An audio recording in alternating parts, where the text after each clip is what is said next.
Hey guys, welcome to the channel. So recently Instagram has come up with a new feature, a new map, which BBC puts it that way. Instagram's new map is a digital ghost town. I wonder why would they say something like that. However, let's read a bit more. Let's see what it says. Okay, like that. Some 170 million people got access to Instagram's new location sharing feature. So why is the map so empty?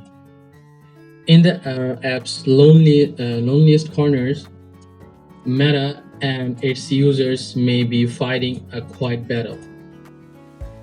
What type of battle? Okay, let's see.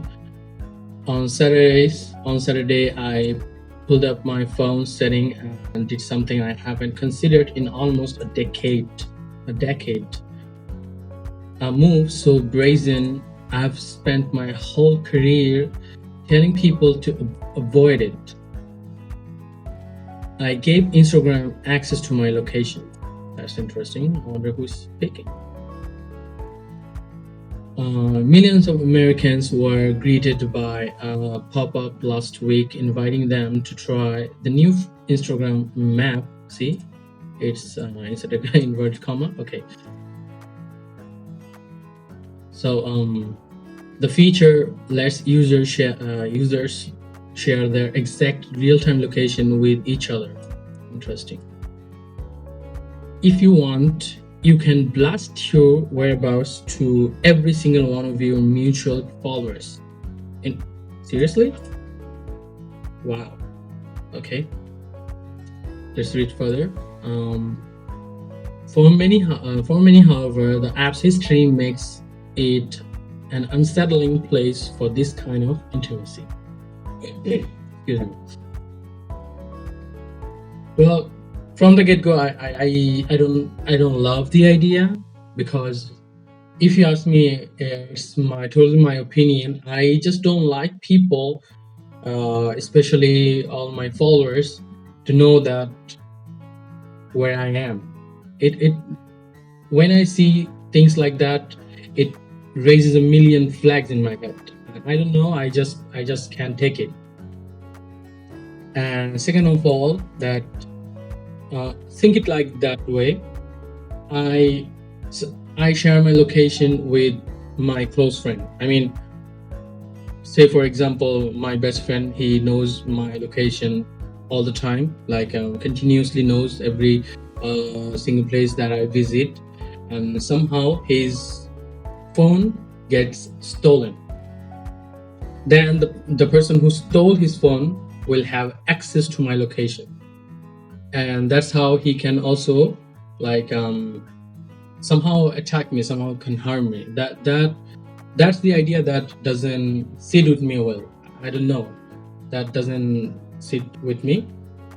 I personally hate this type of thing, settings especially. That's why even I always turn off my location, whether it can be from Instagram, in Instagram app, or on like Facebook, or like any other source of app. I just don't trust these apps with the privacy of my location. There's a big reason for why I'm saying that.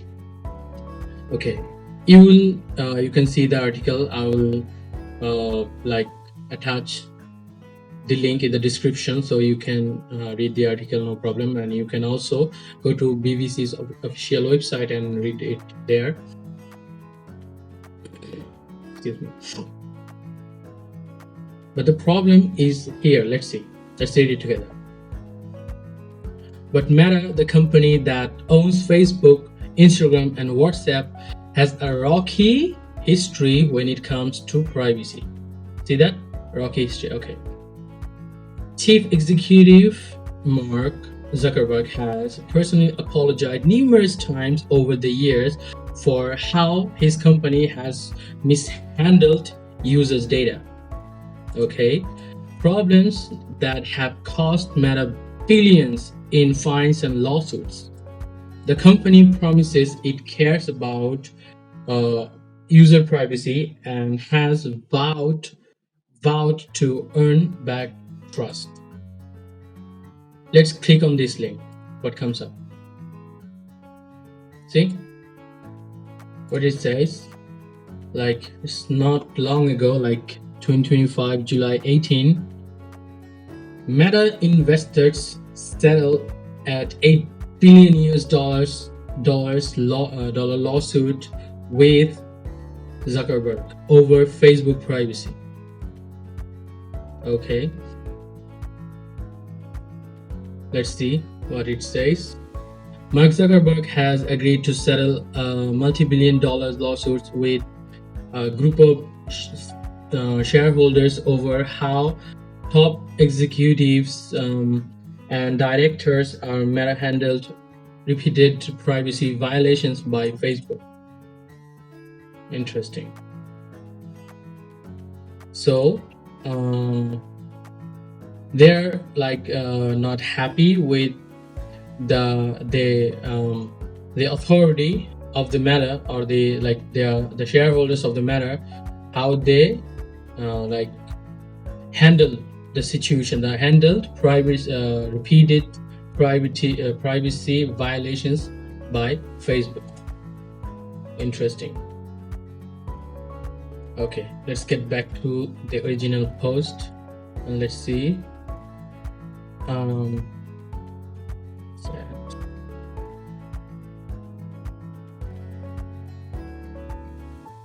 Here is a quote from Hannah Law. It's like they don't understand their user base at all. I'm much more likely to get stalked by an Instagram follower than a Snapchat friend, for obvious reasons, you know. So he shares a little story about his childhood, or a colleague or someone, a colleague, when okay, let's read it. Where did I? Okay, let's see. Paul said privacy issues didn't bother him. I feel like they have that data already. I tend to post a week or so later, so it's never where I actually am at the moment. But he was mistaken. I explained that he was in fact sharing exactly where he was at the moment. I didn't zoom in because I assume this is your house, I said. The revelation sparked a long pause before Paul wrote back, I just turned it off, he said. Then what he said, let's see. Paul isn't the only one confused by the new function. Adam Mosseri, head of Instagram, spent the weekend playing damage control with outraged users on Thread, the company answers to X, the app formerly known as Twitter.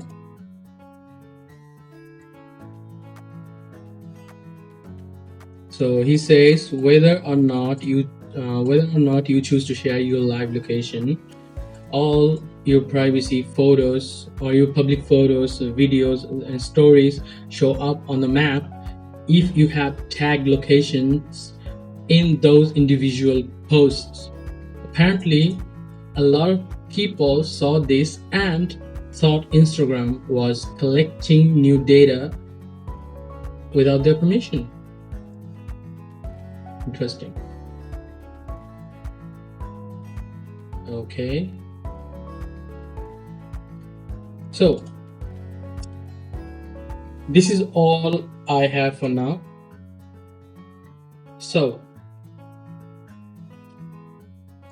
I personally don't like the idea of sharing my location with anybody, uh, let alone with my all my followers. It the idea doesn't go with me, doesn't sit with me. I just don't like it to constantly bombard my location to someone, and someone can simply know where I am just by looking at their phone. I this idea doesn't go with me. So for me, it's a no. However, people may find it interesting to be connected with their loved ones all the time. Like it's also for maybe for it can be used for safety purposes, and I'm assuming that Instagram is doing it exactly for that reason. Think of it as like sometimes you don't have the time, or some of your loved ones are like they're not tech savvy, they don't understand they don't have that much knowledge about the new technologies. So when you install the Instagram in their phone, and like you enable that feature, that person, wherever he goes, wherever they go, you can know their location. And sometimes maybe it could, I don't know, maybe save some lives. I don't know, I'm just speculating. It's just what do you call it, a hypothesis from it. Okay, so it's up to you whether you wanna like use the feature or not. It doesn't go with me, so I'm stepping out of it. And let's see some other news. What do we have in here? We have like, okay, this next generation of cancer drugs could be made in space. Interesting idea. Many companies are racing towards the space economy, a commercial sector projected to reach $1.8 trillion in the next decade. We're already turning to the stars for holidays with tour operators, farming, and one day soon the atmospheric conditions of space. Okay, Tech now visits a London-based startup aiming to improve disease treatment by building a pharmaceutical factory in space. Not to mention the fact that most majority of the people won't be able to afford this treatment, because space is costly. Okay. What do you have in here? Okay, I bookmarked another news for you. Okay, this one. Let's read it together. Watch robot athletes compete in the world's first humanoid games. Okay, the first humanoid robot games are underway in Beijing, China, with participants from 16 countries, including the US, Germany, and Japan. Robot athletes will attempt to compete across a range of events, including athletics, football, dance, and martial arts. Organizers say the purpose of the event is to trial and refine current robotics. They say sports are a way to test a robot's decision-making, motor skills, and controllers that could be later applied in real-life setting like factories and homes. Okay, it's all part of China's push to become a global leader in humanoid robotics. The government has national plans to build a world-class humanoid industry by 2027. Interesting. Okay. Is it real or AI generated? I don't know. Let's see what's the video. Oh my goodness.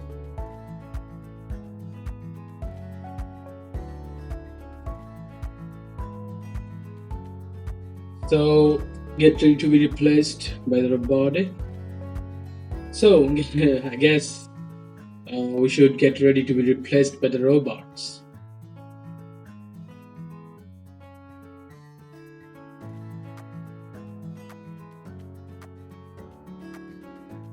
So guys, that's it for now. I hope you liked it, and if you did, please smack that subscribe button, like, comment, and share this video with your friends. Thanks for watching. This is Araf, and we are watching Random Reports. See you in the next one. Bye.